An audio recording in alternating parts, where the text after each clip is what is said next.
레드윙스님 번역, 크리피파스타 괴담, 레인맨, 윌리엄 맥러플린의 죽음.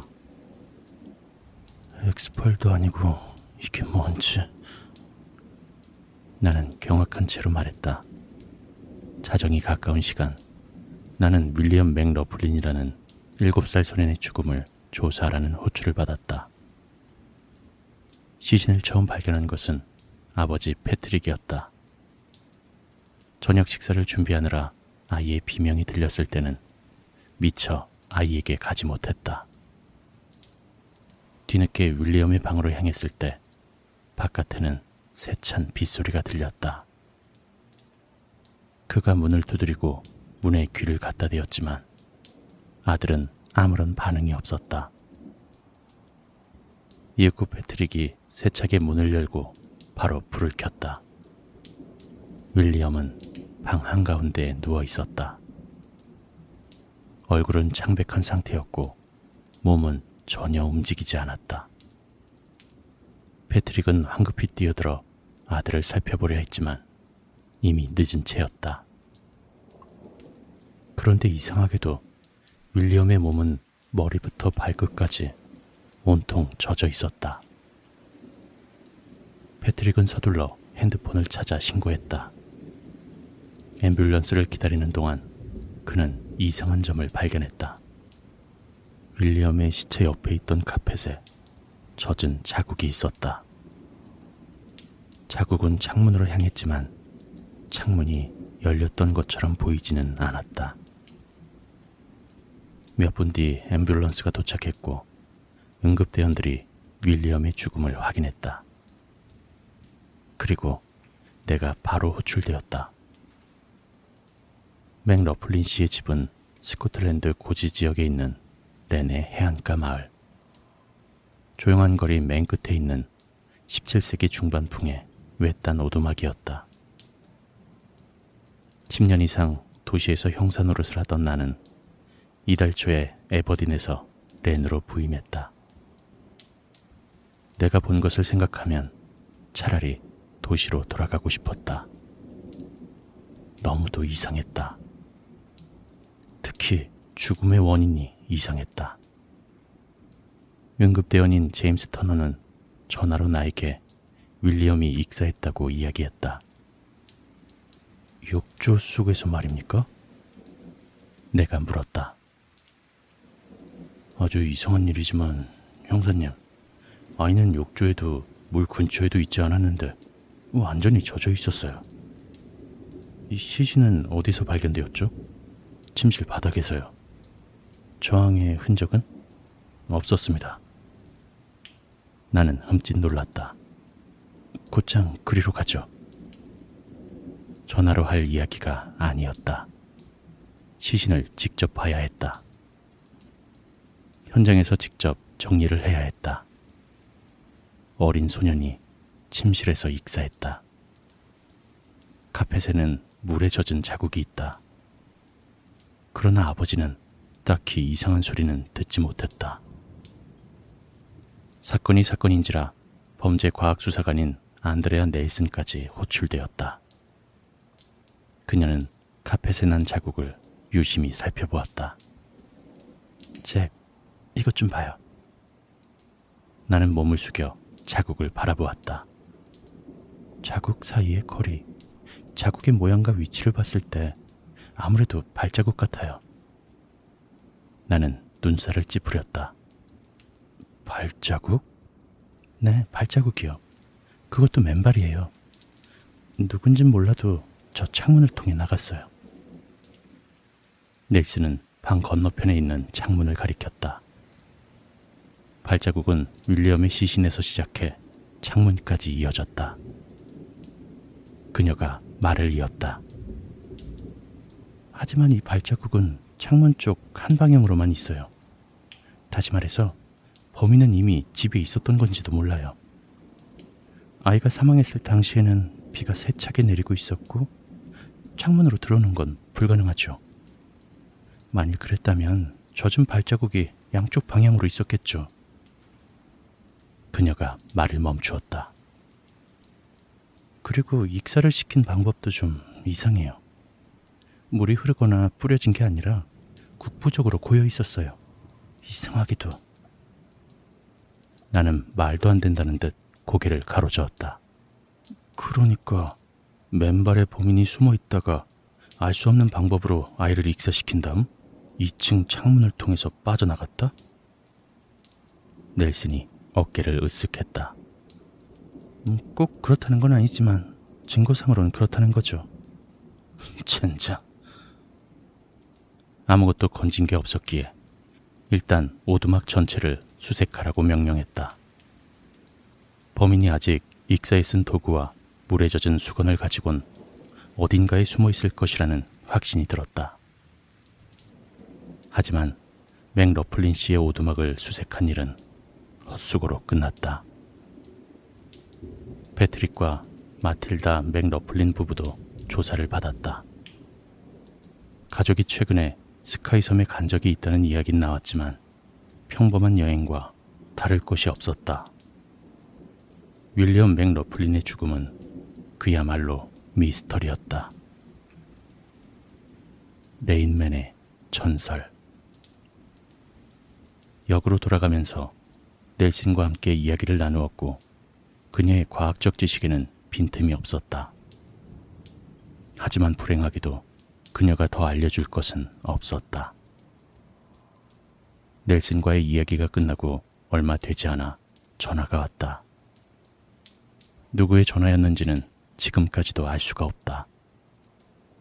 연결 상태가 좋지 않았고 잡음이 너무 많이 들렸다. 내내 폭풍우가 몰아쳤기 때문이었다.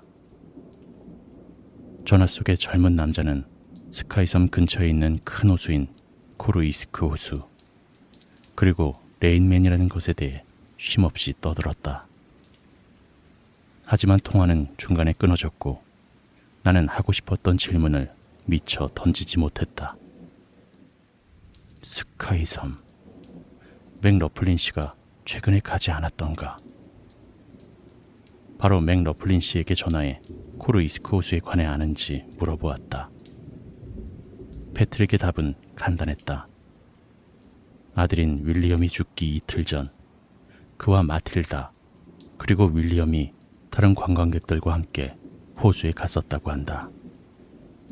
그리고 그 여행은 비가 내려서 금방 끝나고 말았다는 말이 전부였다.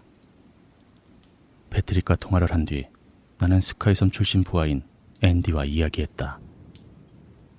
스카이섬은 이너 헤브리스 제도에 있는 섬으로 렌에서 카일 아킨을 지나 10마일 정도 떨어진 곳이었다. 앤디는 레인맨을 알고 있었다. 몇십 년이나 된 그곳의 전설이었다.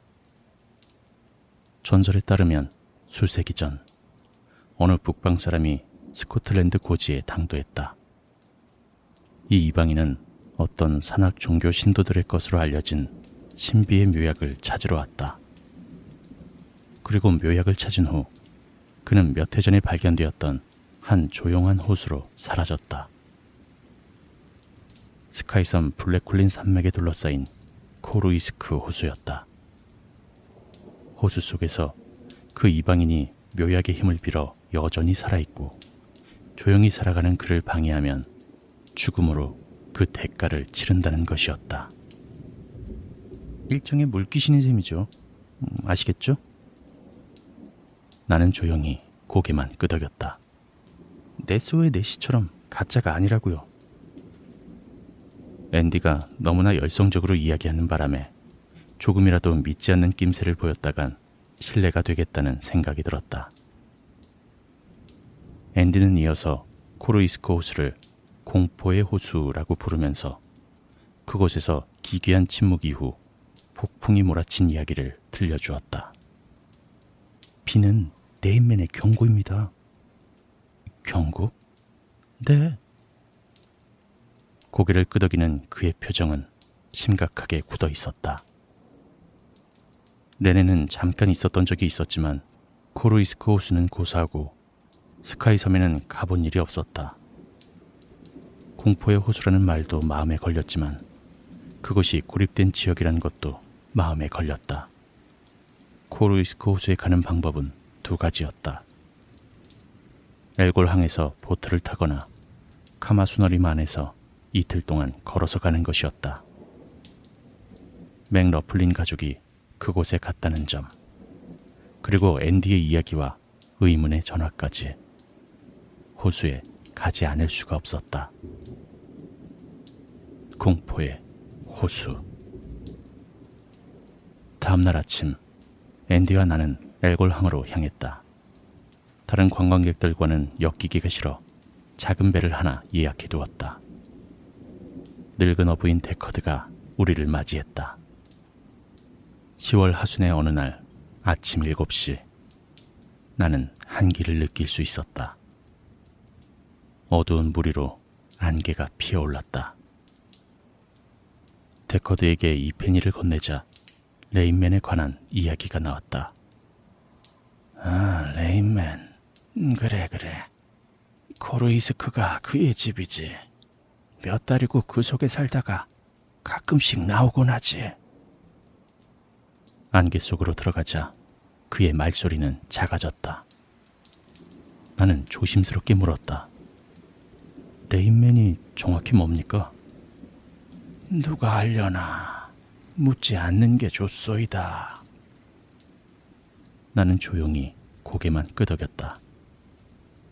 앤디가 일어나 좁은 가판을 걸어다녔다. 보슬비에 그의 레인코트가 흠뻑 젖었다. 데커드는 앞만 쳐다보았다. 이곳에서 겨울을 지내지. 그래서 겨울이 오는 방문객들을 굉장히 싫어해. 지금이 그나마 10월인 게 다행이지. 11월부터 2월까지는 여행은 꿈도 못 꾼다오. 그는 생각에 잠긴 채 말했다.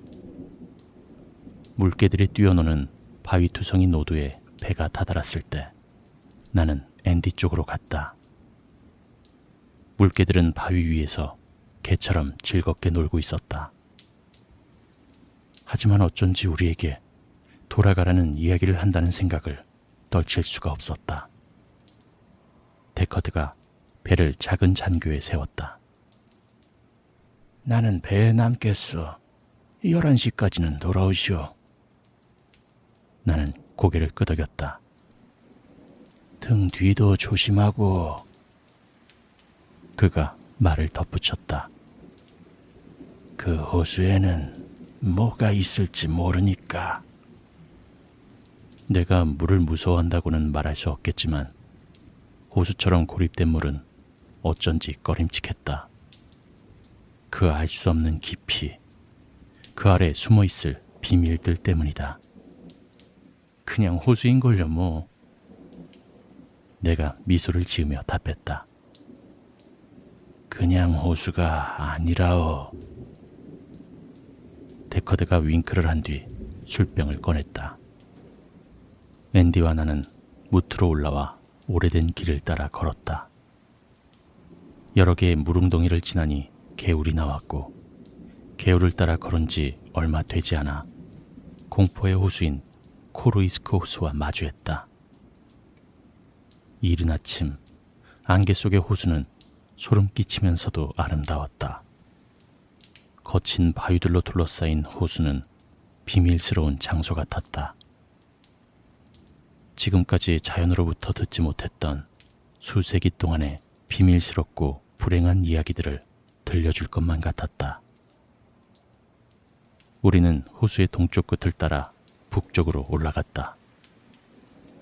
북쪽은 검은 산에 들이운 그림자에 덮여 있었다. 나도 모르게 맑은 날에는 돌아다니기 좋을 것일 것 같다는 농담이 나왔다. 하지만 비이성적인 공포가 숨어 있는 것 같았다. 누군가 나를 지켜보는 것만 같은 기분이 들었다.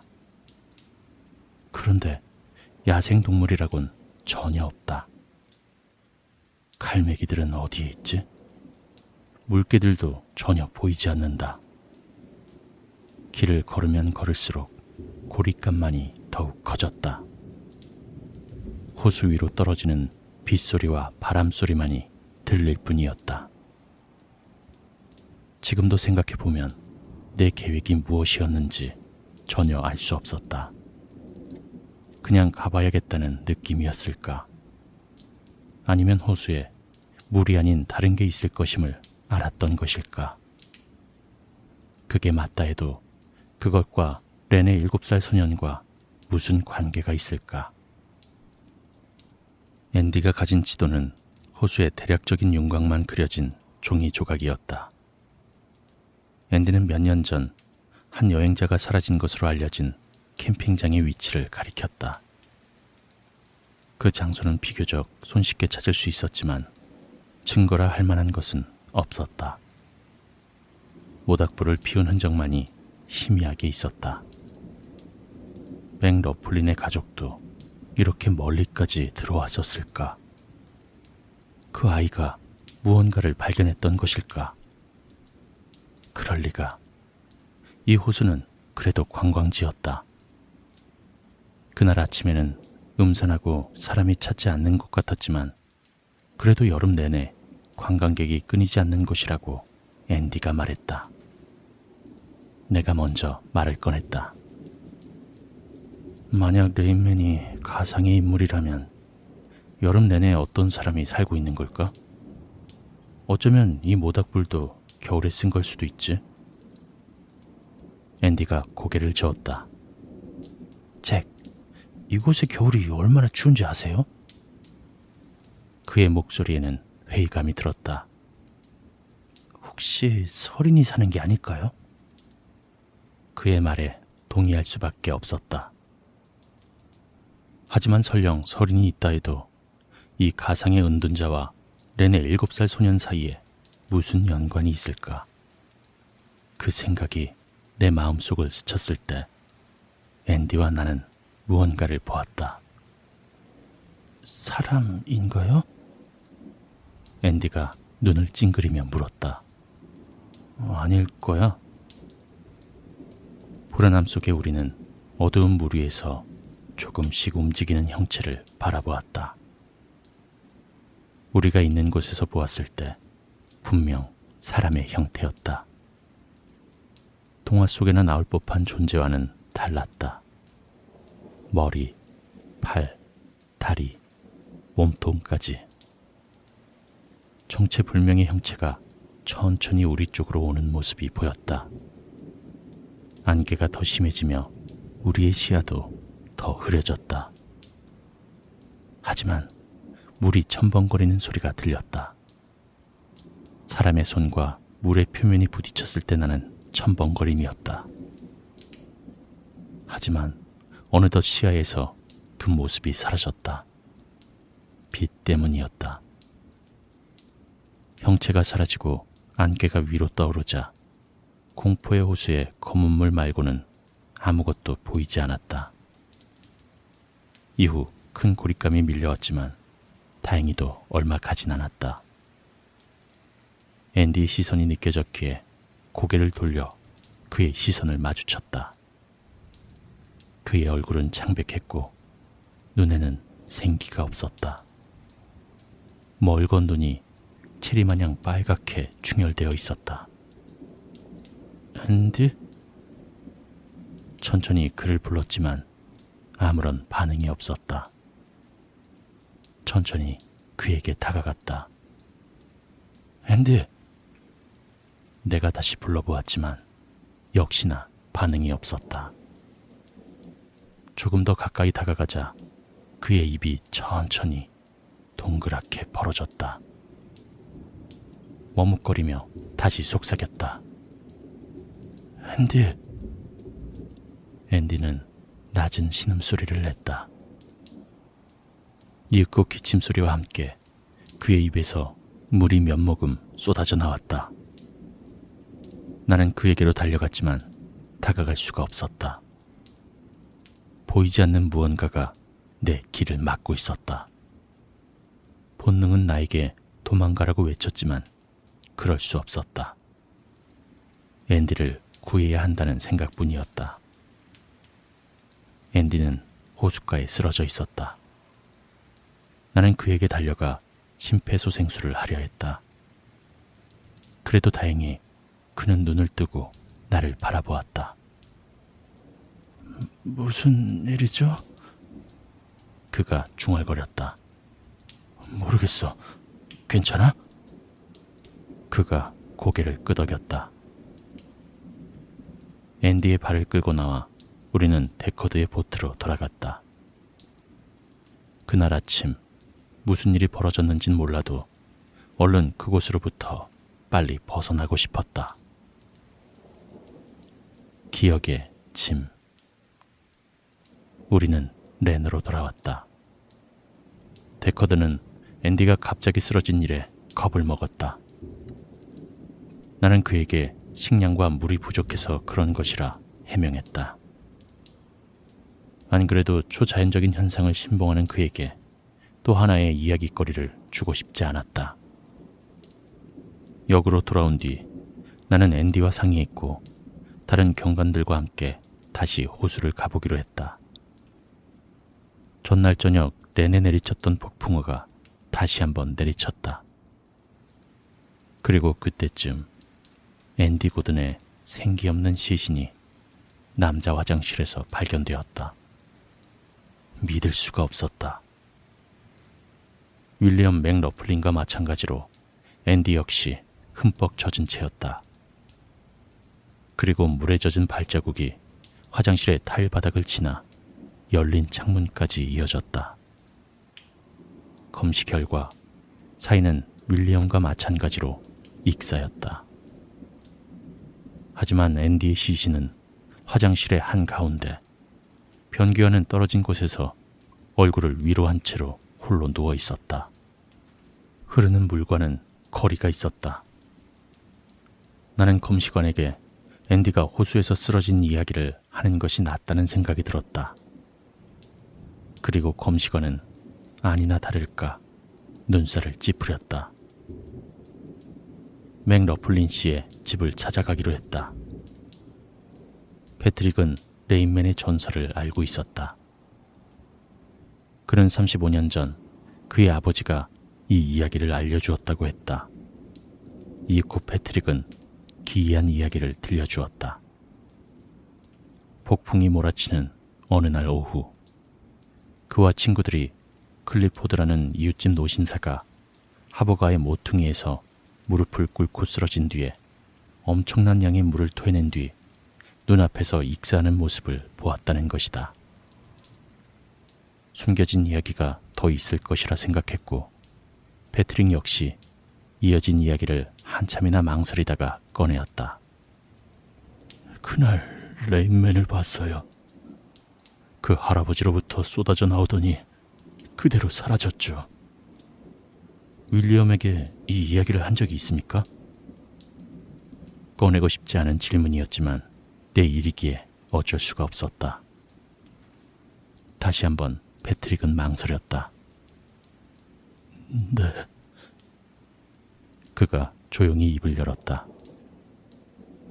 아버지가 들려준 거랑 비슷하게 이야기했죠. 설명할 수 없는 이유로 익사하는 사람들의 이야기가 전설처럼 세대를 흘러 전해지는 것만 같았다. 마을 한가운데에서 침대 안에서 항상 누군가 익사한다. 항상 그곳에 레인맨이 있다. 나는 패트릭에게 코르이스크 호수를 갔던 이야기를 했다. 순간 그의 눈동자에 나타나는 불안감이 느껴졌다. 공포의 호수에 갔죠. 이 말과 함께 그곳에 갔을 때 주변 상황, 그리고 패트릭과 가족들이 북쪽 호숫가에 갔을 때 일어났던 일들을 연관지어 이야기했다. 패트릭의 몸이 덜덜 떨렸다. 당신에겐 무슨 일이 있었습니까? 그에게 시선을 고정한 채 물었다. 패트릭이 속삭임에 가깝게 작은 목소리로 답했다. 제가 아니라 윌리엄에게 있었죠. 그가 말을 멈추었다. 제 부하에게 생긴 일이 윌리엄에게도 생겼군요. 한참의 시간이 흐르고 정신을 가다듬은 그가 진지하게 물었다. 벗어날 수 있을까요? 그의 물음에 답할 수가 없었다. 마지막. 같은 날 저녁 7시 45분, 나는 집에 앉아 있었다. 한 손에 스커치를 쥐고 창문 밖을 내다보았다. 빗소리가 창턱에 튀며 소리를 내고 있었다. 불안하다는 느낌이 들었다. 비는 내 마음을 편안하게 해주곤 했다. 하지만 소년과 앤디의 죽음이 모든 것을 바꾸었다. 골똘히 창문 밖의 나무만 바라보았다. 세차게 내리는 비에 나무마저 몸을 떠는 듯한 모습이다. 마치 내게 경고를 주기라도 하듯. 이윽고 나는 보았다. 어떤 형체가 창문 앞을 지나쳤다. 그리고 눈치를 채기도 전에 사라졌다. 빗소리 속에서 희미하게 물이 흐르는 소리가 들렸다. 방 어딘가에서 물이 스며들고 있었다. 나는 혼란에 빠졌다. 전등을 켜고 재빨리 물 흐르는 소리의 진원지를 찾아보았다. 현관문이다. 거실 안으로 물이 흘러들어오고 있었다. 이성적으로 생각할 틈이 없었다. 나는 재빨리 뒷문으로 향했다. 자물쇠를 풀고 정원으로 뛰어나가 뒤돌아 집을 다시 바라보았다. 이상한 것이 보였다.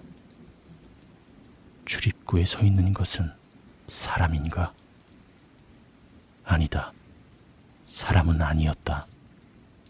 오히려 실루엣에 가까웠다. 사람의 그림자가 출입구에 드리웠다. 아니, 그것도 아닌 것 같다. 실체가 있었고 나를 의식하고 있었다. 그 형체는 똑바로 볼 수 있었지만 그 뒤에 있는 물체들은 흐릿하게 보였다. 그 형체가 모든 것을 굴절시켰다. 수영장 바닥에 있는 무언가를 보는 느낌이다.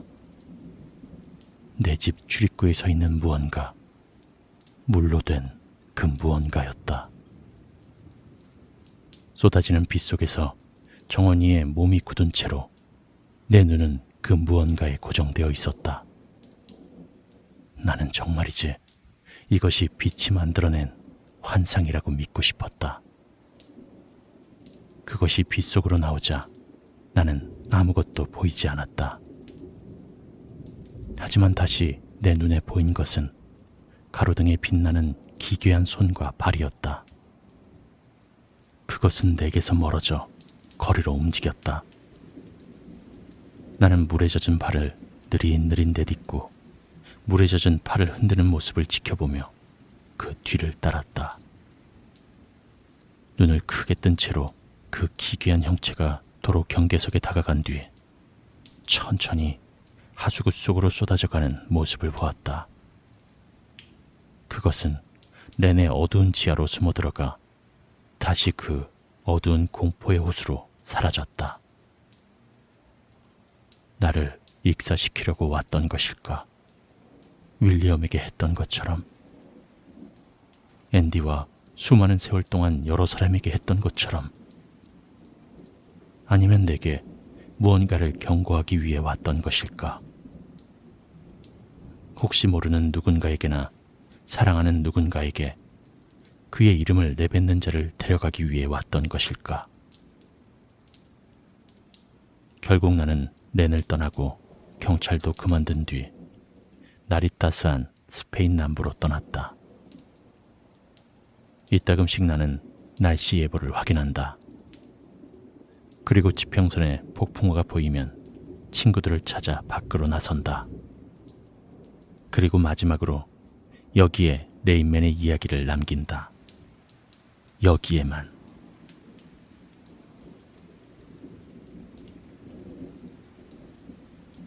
레드윙스님 번역, 크리피파스타 괴담, 레인맨, 윌리엄 맥러플린의 죽음. 엑스팔도 아니고 이게 뭔지. 나는 경악한 채로 말했다. 자정이 가까운 시간, 나는 윌리엄 맥러플린이라는 7살 소년의 죽음을 조사하라는 호출을 받았다. 시신을 처음 발견한 것은 아버지 패트릭이었다. 저녁 식사를 준비하느라 아이의 비명이 들렸을 때는 미처 아이에게 가지 못했다. 뒤늦게 윌리엄의 방으로 향했을 때 바깥에는 세찬 빗소리가 들렸다. 그가 문을 두드리고 문에 귀를 갖다 대었지만 아들은 아무런 반응이 없었다. 이윽고 패트릭이 세차게 문을 열고 바로 불을 켰다. 윌리엄은 방 한가운데에 누워 있었다. 얼굴은 창백한 상태였고 몸은 전혀 움직이지 않았다. 패트릭은 황급히 뛰어들어 아들을 살펴보려 했지만 이미 늦은 채였다. 그런데 이상하게도 윌리엄의 몸은 머리부터 발끝까지 온통 젖어 있었다. 패트릭은 서둘러 핸드폰을 찾아 신고했다. 앰뷸런스를 기다리는 동안 그는 이상한 점을 발견했다. 윌리엄의 시체 옆에 있던 카펫에 젖은 자국이 있었다. 자국은 창문으로 향했지만 창문이 열렸던 것처럼 보이지는 않았다. 몇 분 뒤 앰뷸런스가 도착했고 응급대원들이 윌리엄의 죽음을 확인했다. 그리고 내가 바로 호출되었다. 맥러플린 씨의 집은 스코틀랜드 고지 지역에 있는 렌의 해안가 마을. 조용한 거리 맨 끝에 있는 17세기 중반풍의 외딴 오두막이었다. 10년 이상 도시에서 형사 노릇을 하던 나는 이달 초에 에버딘에서 렌으로 부임했다. 내가 본 것을 생각하면 차라리 도시로 돌아가고 싶었다. 너무도 이상했다. 특히 죽음의 원인이 이상했다. 응급대원인 제임스 터너는 전화로 나에게 윌리엄이 익사했다고 이야기했다. 욕조 속에서 말입니까? 내가 물었다. 아주 이상한 일이지만 형사님, 아이는 욕조에도 물 근처에도 있지 않았는데 완전히 젖어 있었어요. 이 시신은 어디서 발견되었죠? 침실 바닥에서요. 저항의 흔적은 없었습니다. 나는 흠칫 놀랐다. 곧장 그리로 가죠. 전화로 할 이야기가 아니었다. 시신을 직접 봐야 했다. 현장에서 직접 정리를 해야 했다. 어린 소년이 침실에서 익사했다. 카펫에는 물에 젖은 자국이 있다. 그러나 아버지는 딱히 이상한 소리는 듣지 못했다. 사건이 사건인지라 범죄과학수사관인 안드레아 넬슨까지 호출되었다. 그녀는 카펫에 난 자국을 유심히 살펴보았다. 잭, 이것 좀 봐요. 나는 몸을 숙여 자국을 바라보았다. 자국 사이의 거리, 자국의 모양과 위치를 봤을 때 아무래도 발자국 같아요. 나는 눈살을 찌푸렸다. 발자국? 네, 발자국이요. 그것도 맨발이에요. 누군진 몰라도 저 창문을 통해 나갔어요.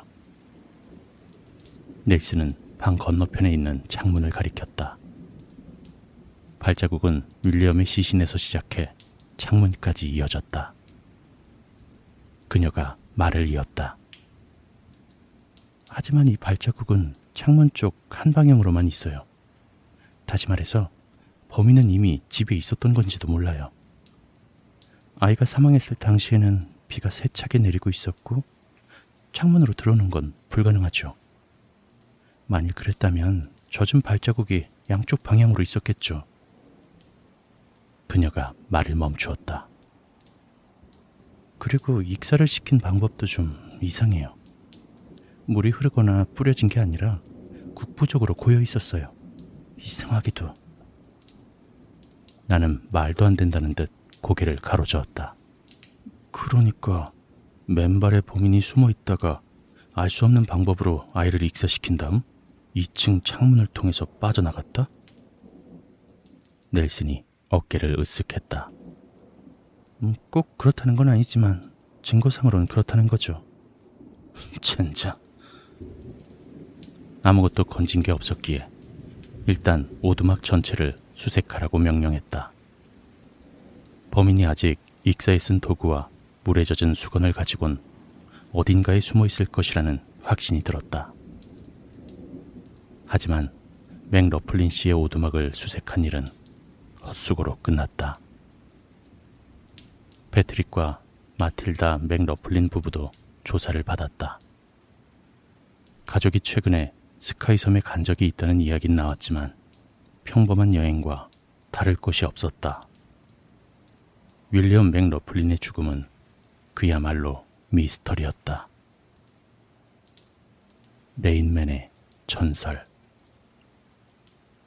역으로 돌아가면서 넬슨과 함께 이야기를 나누었고 그녀의 과학적 지식에는 빈틈이 없었다. 하지만 불행하게도 그녀가 더 알려줄 것은 없었다.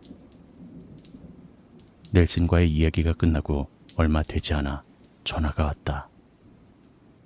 누구의 전화였는지는 지금까지도 알 수가 없다. 연결 상태가 좋지 않았고 잡음이 너무 많이 들렸다.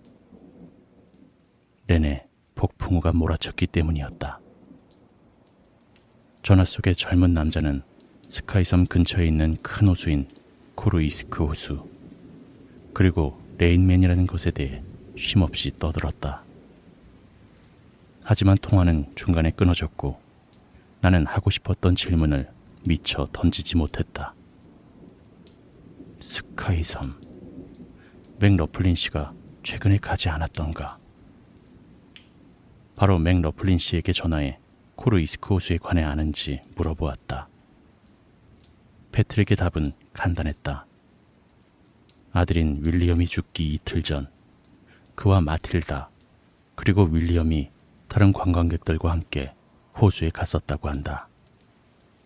그리고 그 여행은 비가 내려서 금방 끝나고 말았다는 말이 전부였다. 패트릭과 통화를 한 뒤 나는 스카이섬 출신 부하인 앤디와 이야기했다. 스카이섬은 이너 헤브리스 제도에 있는 섬으로 렌에서 카일 아킨을 지나 10마일 정도 떨어진 곳이었다. 앤디는 레인맨을 알고 있었다. 몇십 년이나 된 그곳의 전설이었다. 전설에 따르면 수세기 전 어느 북방 사람이 스코틀랜드 고지에 당도했다. 이 이방인은 어떤 산악 종교 신도들의 것으로 알려진 신비의 묘약을 찾으러 왔다. 그리고 묘약을 찾은 후 그는 몇 해 전에 발견되었던 한 조용한 호수로 사라졌다. 스카이섬 블랙쿨린 산맥에 둘러싸인 코르이스크 호수였다. 호수 속에서 그 이방인이 묘약의 힘을 빌어 여전히 살아있고 조용히 살아가는 그를 방해하면 죽음으로 그 대가를 치른다는 것이었다. 일종의 물귀신인 셈이죠. 아시겠죠? 나는 조용히 고개만 끄덕였다. 네소의 네시처럼 가짜가 아니라고요. 앤디가 너무나 열성적으로 이야기하는 바람에 조금이라도 믿지 않는 낌새를 보였다간 신뢰가 되겠다는 생각이 들었다. 앤디는 이어서 코르이스크 호수를 공포의 호수라고 부르면서 그곳에서 기괴한 침묵 이후 폭풍이 몰아친 이야기를 들려주었다. 비는 레인맨의 경고입니다. 경고? 네. 고개를 끄덕이는 그의 표정은 심각하게 굳어 있었다. 렌에는 잠깐 있었던 적이 있었지만 코르이스크 호수는 고사하고 스카이섬에는 가본 일이 없었다. 공포의 호수라는 말도 마음에 걸렸지만 그것이 고립된 지역이라는 것도 마음에 걸렸다. 코르이스크 호수에 가는 방법은 두 가지였다. 엘골항에서 보트를 타거나 카마수너림 안에서 이틀 동안 걸어서 가는 것이었다. 맥러플린 가족이 그곳에 갔다는 점, 그리고 앤디의 이야기와 의문의 전화까지 호수에 가지 않을 수가 없었다. 공포의 호수. 다음날 아침, 앤디와 나는 엘골항으로 향했다.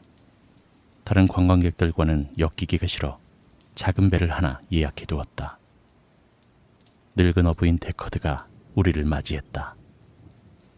10월 하순의 어느 날 아침 7시, 나는 한기를 느낄 수 있었다. 어두운 물 위로 안개가 피어올랐다. 데커드에게 이 페니를 건네자 레인맨에 관한 이야기가 나왔다. 아, 레인맨. 그래. 코르이스크가 그의 집이지. 몇 달이고 그 속에 살다가 가끔씩 나오곤 하지. 안개 속으로 들어가자 그의 말소리는 작아졌다.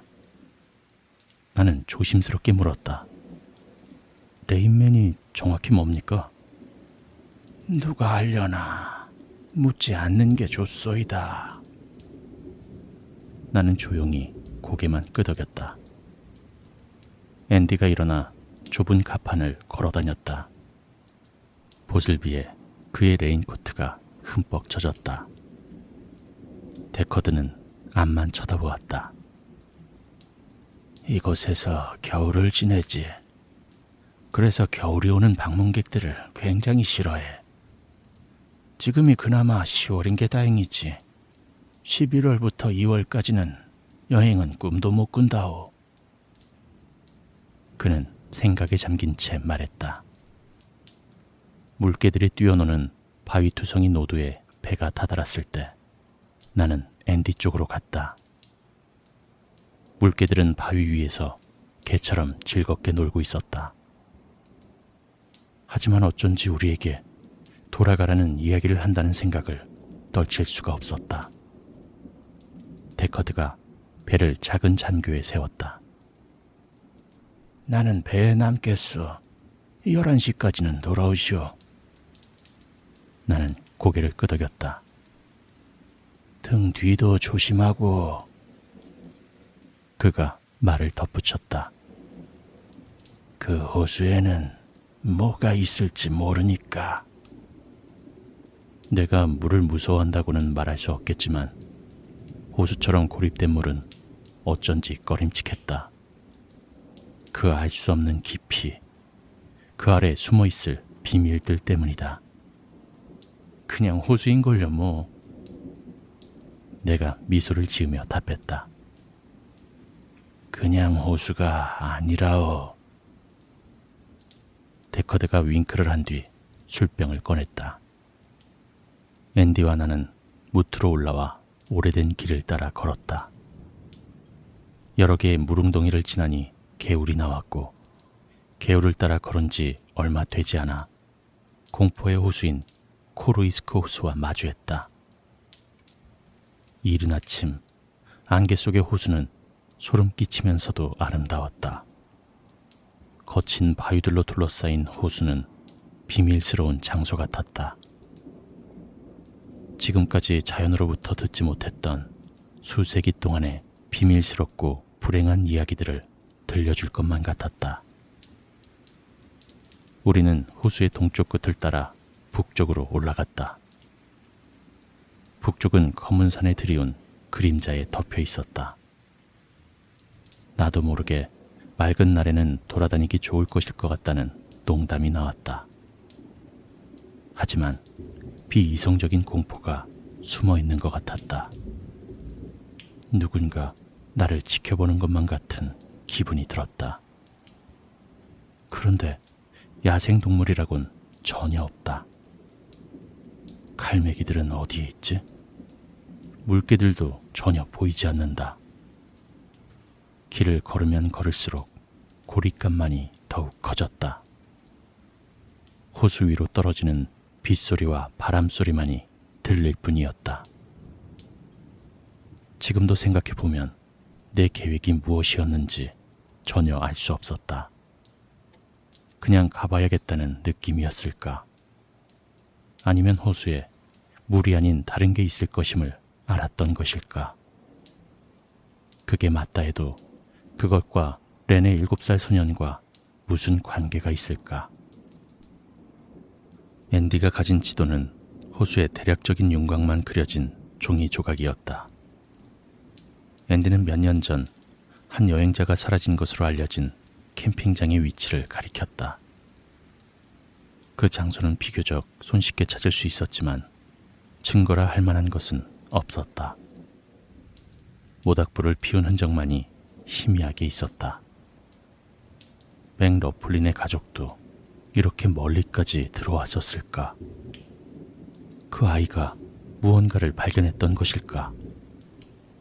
그럴 리가. 이 호수는 그래도 관광지였다. 그날 아침에는 음산하고 사람이 찾지 않는 곳 같았지만 그래도 여름 내내 관광객이 끊이지 않는 곳이라고 앤디가 말했다. 내가 먼저 말을 꺼냈다. 만약 레인맨이 가상의 인물이라면 여름 내내 어떤 사람이 살고 있는 걸까? 어쩌면 이 모닥불도 겨울에 쓴 걸 수도 있지. 앤디가 고개를 저었다. 잭, 이곳의 겨울이 얼마나 추운지 아세요? 그의 목소리에는 회의감이 들었다. 혹시 서린이 사는 게 아닐까요? 그의 말에 동의할 수밖에 없었다. 하지만 설령 서린이 있다 해도 이 가상의 은둔자와 렌의 7살 소년 사이에 무슨 연관이 있을까? 그 생각이 내 마음속을 스쳤을 때 앤디와 나는 무언가를 보았다. 사람인가요? 앤디가 눈을 찡그리며 물었다. 아닐 거야.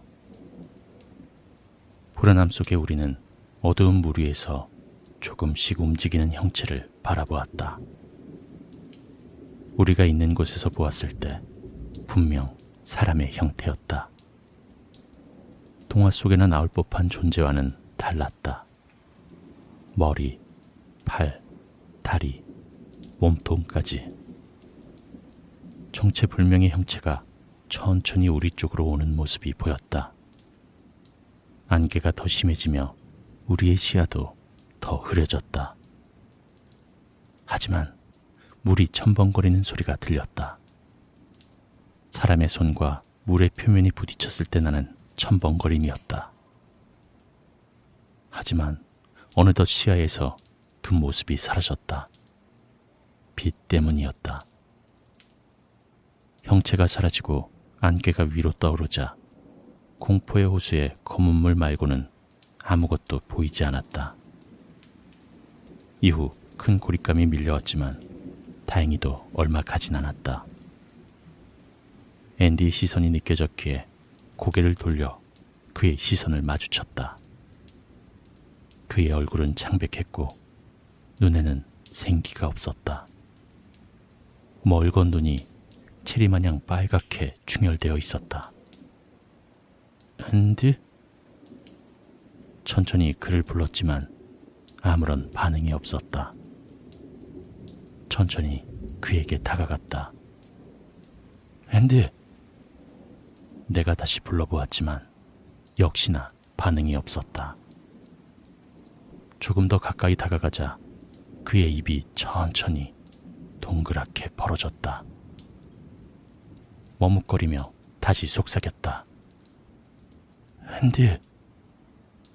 앤디는 낮은 신음소리를 냈다.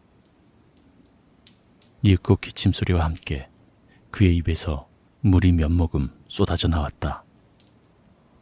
나는 그에게로 달려갔지만 다가갈 수가 없었다. 보이지 않는 무언가가 내 길을 막고 있었다. 본능은 나에게 도망가라고 외쳤지만 그럴 수 없었다. 앤디를 구해야 한다는 생각뿐이었다. 앤디는 호숫가에 쓰러져 있었다. 나는 그에게 달려가 심폐소생술을 하려 했다.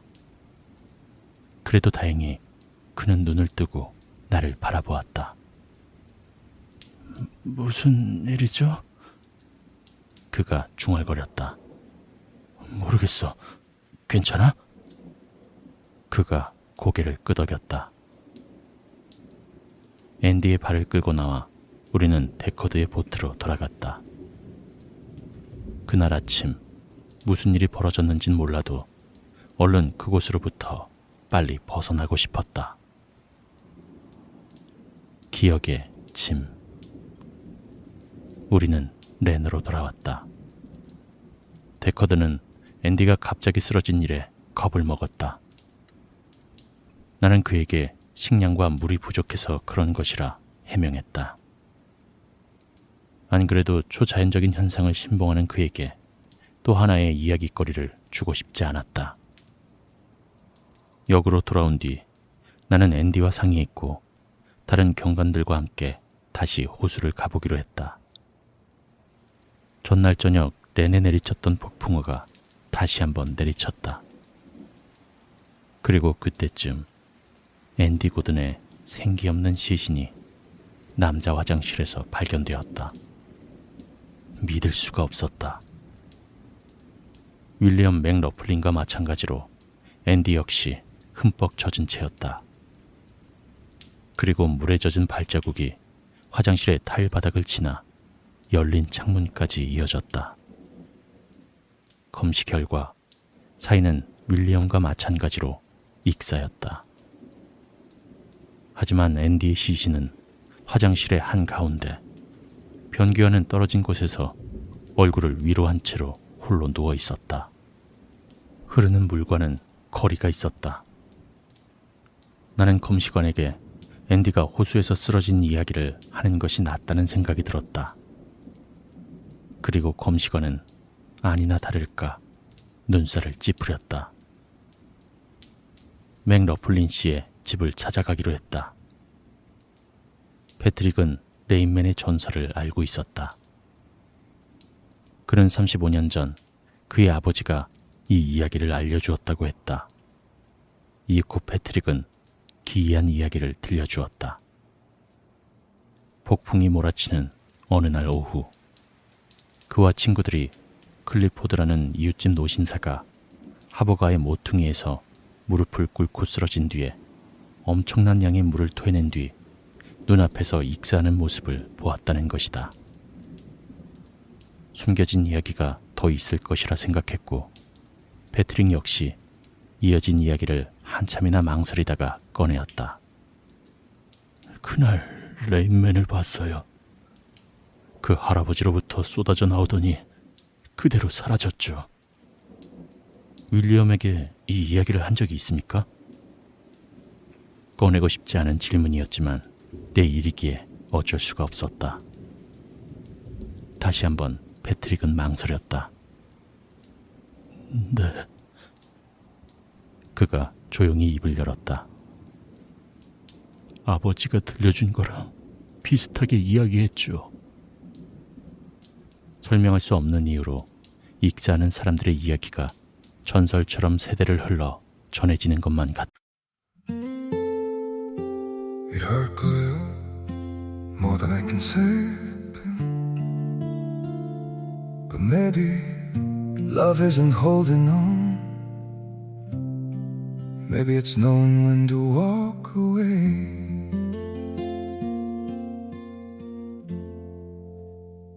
We try to hold what we're slipping through, like sand running from our hands. Every promise started losing shape. We couldn't be what we once planned.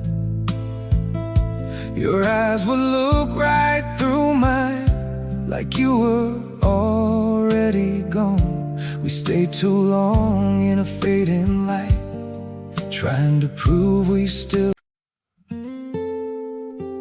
It hurt good, more than I can say. But maybe love isn't holding on. Maybe it's knowing when to walk away.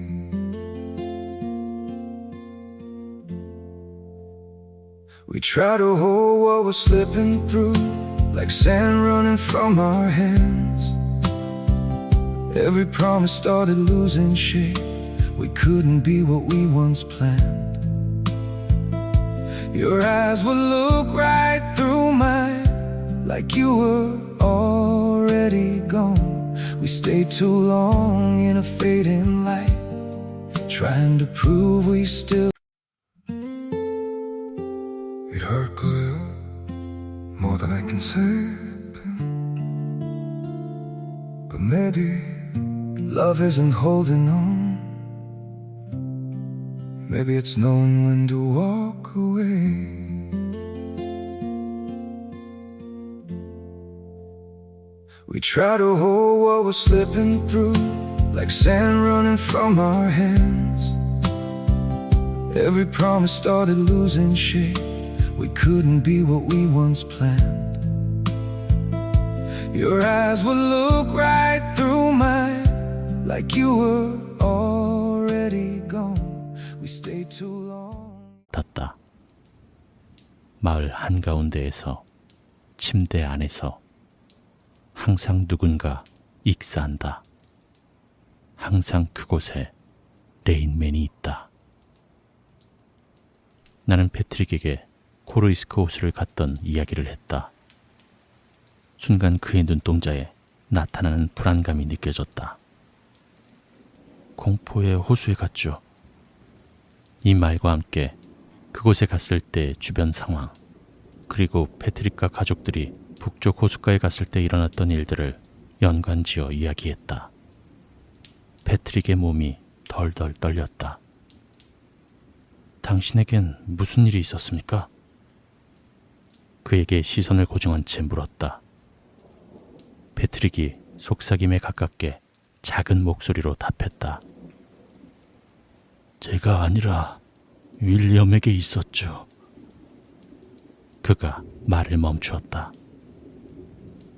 제 부하에게 생긴 일이 윌리엄에게도 생겼군요. 한참의 시간이 흐르고 정신을 가다듬은 그가 진지하게 물었다. 벗어날 수 있을까요? 그의 물음에 답할 수가 없었다. 마지막. 같은 날 저녁 7시 45분 나는 집에 앉아 있었다. 한 손에 스카치를 쥐고 창문 밖을 내다보았다. 빗소리가 창턱에 튀며 소리를 내고 있었다. 불안하다는 느낌이 들었다. 비는 내 마음을 편안하게 해주곤 했다. 하지만 소년과 앤디의 죽음이 모든 것을 바꾸었다. 골똘히 창문 밖의 나무만 바라보았다. 세차게 내리는 비에 나무마저 몸을 떠는 듯한 모습이다. 마치 내게 경고를 주기라도 하듯. 이윽고 나는 보았다. 어떤 형체가 창문 앞을 지나쳤다. 그리고 눈치를 채기도 전에 사라졌다. 빗소리 속에서 희미하게 물이 흐르는 소리가 들렸다. 방 어딘가에서 물이 스며들고 있었다. 나는 혼란에 빠졌다. 전등을 켜고 재빨리 물 흐르는 소리의 진원지를 찾아보았다. 현관문이다. 거실 안으로 물이 흘러들어오고 있었다. 이성적으로 생각할 틈이 없었다. 나는 재빨리 뒷문으로 향했다. 자물쇠를 풀고 정원으로 뛰어나가 뒤돌아 집을 다시 바라보았다. 이상한 것이 보였다. 출입구에 서 있는 것은 사람인가? 아니다. 사람은 아니었다. 오히려 실루엣에 가까웠다. 사람의 그림자가 출입구에 드리웠다. 아니, 그것도 아닌 것 같다. 실체가 있었고 나를 의식하고 있었다. 그 형체는 똑바로 볼 수 있었지만 그 뒤에 있는 물체들은 흐릿하게 보였다. 그 형체가 모든 것을 굴절시켰다. 수영장 바닥에 있는 무언가를 보는 느낌이다. 내 집 출입구에 서 있는 무언가, 물로 된 그 무언가였다. 쏟아지는 빛 속에서 정원이의 몸이 굳은 채로 내 눈은 그 무언가에 고정되어 있었다. 나는 정말이지 이것이 빛이 만들어낸 환상이라고 믿고 싶었다. 그것이 빛 속으로 나오자 나는 아무것도 보이지 않았다. 하지만 다시 내 눈에 보인 것은 가로등에 빛나는 기괴한 손과 발이었다. 그것은 내게서 멀어져 거리로 움직였다. 나는 물에 젖은 발을 느릿느릿 내딛고 물에 젖은 팔을 흔드는 모습을 지켜보며 그 뒤를 따랐다. 눈을 크게 뜬 채로 그 기괴한 형체가 도로 경계석에 다가간 뒤 천천히 하수구 속으로 쏟아져가는 모습을 보았다. 그것은 렌의 어두운 지하로 숨어들어가 다시 그 어두운 공포의 호수로 사라졌다. 나를 익사시키려고 왔던 것일까? 윌리엄에게 했던 것처럼, 앤디와 수많은 세월 동안 여러 사람에게 했던 것처럼, 아니면 내게 무언가를 경고하기 위해 왔던 것일까? 혹시 모르는 누군가에게나 사랑하는 누군가에게 그의 이름을 내뱉는 자를 데려가기 위해 왔던 것일까? 결국 나는 렌을 떠나고 경찰도 그만둔 뒤 날이 따스한 스페인 남부로 떠났다. 이따금씩 나는 날씨 예보를 확인한다. 그리고 지평선에 폭풍우가 보이면 친구들을 찾아 밖으로 나선다. 그리고 마지막으로 여기에 레인맨의 이야기를 남긴다. 여기에만.